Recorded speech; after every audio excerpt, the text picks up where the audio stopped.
కీర్తన 35 కష్టములలో చిక్కిన సజ్జనుని ప్రార్థన. ప్రభు, నన్నెదిరించు వారిని నీవు ఎదిరింపుము, నాతో పోరాడు వారితో నీవు పోరాడుము. నీ డాలును చేపట్టి నాకు సాయము చేయుటకు శీఘ్రమే రమ్ము. నీ ఈటెను దూసి నన్ను వెన్నాడు వారి మీదికి రమ్ము. నేను నిన్ను రక్షింతును అని అభయమిమ్ము. నన్ను చంపజూచువారు అవమానమునకును అప్రదిష్టకును గురి అగుదురుగాక. నా మీద కుట్రలు పన్నువారు వెన్నిచ్చి పారిపోవుదురుగాక, సిగ్గు చెందుదురుగాక. ప్రభువు దూత వారిని తరిమి వేయునుగాక. వారు గాలికి ఎగిరిపోవు పొట్టు వలె అగుదురుగాక. ప్రభువు దూత వారిని వెన్నాడగా వారు చీకటి త్రోవన బడి పారిపోవచ్చు జారి పడుదురుగాక.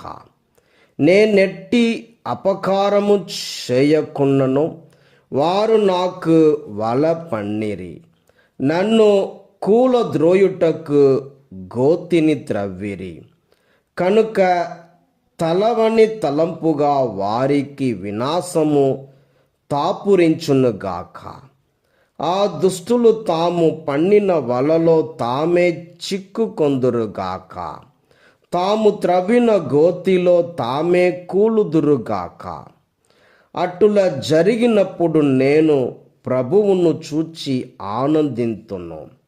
అతడు నన్ను రక్షించుటను చూచి సంతసింతును. నా ఎముకలన్నయూ ప్రభువుతో ఇట్లు పలుకును, నీ వంటి వాడు మరొక్కడు లేడు.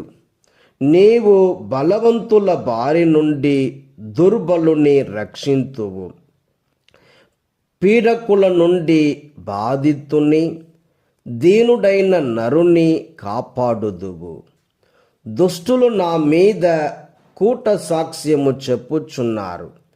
వారు నా మీద మోపు తప్పులను నేను మాత్రము ఎరుగను. నేను వారికి ఉపకారము చేయగా వారు నాకు అపకారము చేయుచున్నారు. నేను విచారమున మునిగి తిని, వారు జబ్బు పడినప్పుడు నేను సంతాపముతో గోనె తాల్చి తిని కష్టపడి ఉపవాసముంటిని.